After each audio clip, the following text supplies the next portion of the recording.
हम लोग जानेंगे धर्म क्या है। अगर आध्यात्मिक दृष्टिकोण से देखा जाए तो मालूम पड़ेगा कि धर्म और सत्य पर्यायवाची शब्द है। चुनाचे ज्ञानियों ने सदा धर्म और सत्य को एक ही माना है, केवल कहने का जरा भेद है। इनके कथन के अनुसार धर्म का अर्थ है जीवन का मूल आधार, जिससे जीवन धारण किया गया, जिस पर जीवन टिका है, जो जीवन की आधारशिला है। अब जिस तरह सत्य या फिर परमात्मा अनाम है, जिस तरह प्रेम का कोई नाम नहीं होता है। प्रेम ना हिंदू होता है, ना मुसलमान, ना ईसाई और ना ही सिख। इसी प्रकार धर्म परंपरा रहित है। धर्म सारे अहंकारों को जला डालता है, और जब धर्म का कोई नाम रख दिया जाता है तो समझो कि अड़चन खड़ी हो गई, क्योंकि जहाँ विशेषण जुड़ जाए वहाँ तो मनुष्य के आग्रह जुड़ जाते हैं, और जहाँ आग्रह जुड़ गए वहाँ उपद्रव शुरू हो गया। मानो धर्म का पूर्ण गुण धर्म, इसकी पूरी संरचना ही बदल गई। वास्तव में धर्म एक महाक्रांति है, एक ज़बरदस्त इनकलाब है। यह देखा जा सकता है, न सुना न कहा जा सकता है। इस पर एक कवि ने कहा है, तजी सभी भरम भजियो पार ब्रह्मो, कहू नानक अटल एहु धर्मो। रबनु हाजर नाजर तकना, इस तो वडा धर्म नहीं। सर्व धर्मान परित्यज्य माम के शरण वर्ज। अर्थात पूर्ण महात्मा के पास जो घट रहा होता है, ये क्रांति से प्रेरित धार्मिकता होती है। इस पे प्राण होते हैं, और इस धार्मिकता से हर व्यक्ति लाभ उठा सकता है।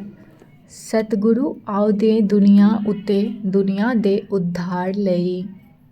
परंतु वक्त गुजरने पर जब ऐसा महात्मा शरीर में मौजूद नहीं होता, तब लोग बाग धीरे धीरे इस धार्मिकता को किसी विशेषण के साथ जोड़ने लग जाते हैं, और इस तरह से इसे कई विशेष नाम दे देते हैं। परिणाम स्वरूप धर्म और सत्य को दो समझा जाने लगता है, और बात बाद में बड़े उपद्रव का कारण सिद्ध होती है। यही कारण है कि जब कोई पूर्ण संत सत्य की उद्घोषण करता है, तब तक तथाकथित लोग इस उद्घोषणा का विरोध शुरू कर देते हैं, क्योंकि ऐसे लोग इस धार्मिकता के वास्तविक गूढ़ रहस्य को नहीं समझ पाते हैं। धर्म का संगठन से कोई वास्ता नहीं होता। धर्म एक गुणवत्ता है। धर्म का कोई लक्ष्य नहीं होता, क्योंकि लक्ष्य की भाषा ही व्यवसाय की भाषा है। धर्म अपना ही लक्ष्य है। जैसे असली प्रेम का कोई लक्ष्य नहीं होता, ना ही कोई लोभ होता है, ना ही कोई लालच होती है, वो निस्वार्थ होता है। वैसे ही धर्म निस्वार्थ होता है। मानो धर्म तो इलाही मदिरा का मदिरालय है। जो भी मयकस आए, जितनी चाहे रब्बी मदिरा पी सकता है। मयकसों को मुजदा, सदियों के प्यासे को नवेद, अपनी महफिल अपना साकी लेके कब आए हैं हम। धर्म है मन के पार जाने का मार्ग, क्योंकि मन उनके हिस्सों में विभाजित है, और जब मनुष्य इस मन के पार जाता है तो चैतन्य को जानने वाला बन जाता है, जो अद्वैत है।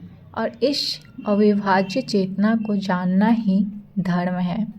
स्वधर्म महेश श्रेष्ठ, धर्म हर को नाम जप निर्मल कर्म। संतों का यह भी कथन है कि वास्तविक धर्म तो हर मनुष्य का स्वभाव ही होता है। यह सभी की आंतरिक प्यास है। केवल मनुष्य को पूर्ण सद्गुरु की कृपा द्वारा अपने प्रति जागने की और शून्य तक पहुँचने की कला सीखने की ज़रूरत है।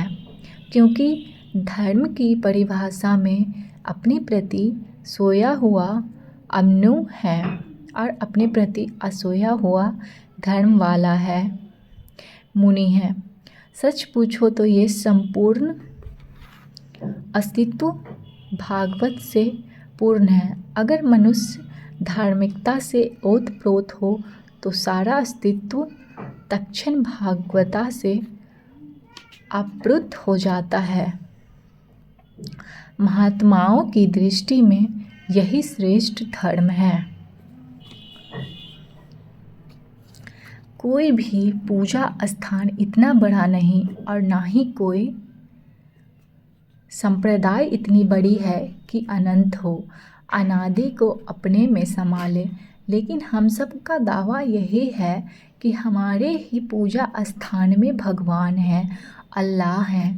दरअसल ऐसा कोई भी दावा यथार्थ नहीं हो सकता और मालूम पड़ता है कि ऐसा कोई भी जगह नहीं है जहाँ परमात्मा नहीं है। परमात्मा तो सब जगह पर है, फूलों में, पत्तों में, आकाश में और तो और शराब घर में भी। इस पे एक कवि ने कहा है, जाहिद शराब पीने दे मस्जिद में बैठकर, जाहिद शराब पीने दे मस्जिद में बैठकर, या वो जगह बता जहाँ पर खुदा ना हो। अब जब भी कोई सही मायने में देखने वाली आँख पैदा होती है तो ऐसी अलौकिक विभूति की कृपा से परमात्मा सब जगह दिखाई पड़ने लग जाते हैं और फिर हर जगह ही पूजा का स्थान है। क्योंकि असल धार्मिक आदमी वो है जो जहाँ होता है वो जगह पूजने योग्य होती है।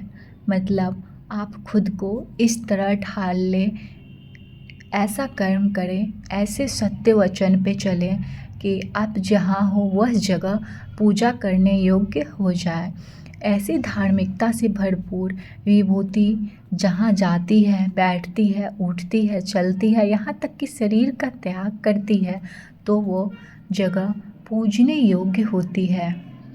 अगरचे सारा संसार प्रभु का मंदिर है, मगर हम सदियों से किसी खास जगह को पूजा का प्रतीक मानकर रेत से तेल निकालने की निष्फल चेष्टा करते आ रहे हैं और साथ साथ भगवान को दिन रात आवाज़ें देकर पुकार रहे हैं कि भगवान हम में प्रविष्ट हो जाएं। यह तो ऐसी ही बात है कि सागर बूंद में आ जाए। मनुष्य का भगवान में प्रविष्ट होने का एक ही रास्ता है कि यह पूर्ण सद्गुरु के द्वारा ईश्वर को तत्व से जान ले। मानो मनुष्य रूपी बूंद भगवान रूपी सागर में गिरकर सागर का ही रूप बन जाए।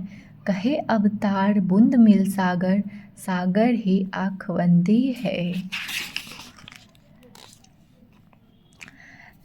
मुर्तबाए कुल को हासिल करे हैं आखिर, एक कतरा ना देखा तो दरिया ना हुआ होगा। साथ संगत जी, मन लालची होता है, आपको इसको एकत्रित करके भक्ति में लगाना है ताकि आप सही मार्ग पर चल सके। इस पे कबीर जी ने एक दोहा लिखा है, कबीर ये मन लालची समझे नहीं गवार, कबीर ये मन लालची समझे नहीं गवार, भजन करन को आलसी खाने को होशियार। तो आप समझ ही गए हैं कि हमारे मन भजन करने को आलसी है। इस आलसी मन को हम लोगों को सुधारना है और इस मन को भक्ति में लगाना है। साथ संगत जी बड़े प्यार से कहना, धन निरंकार जी।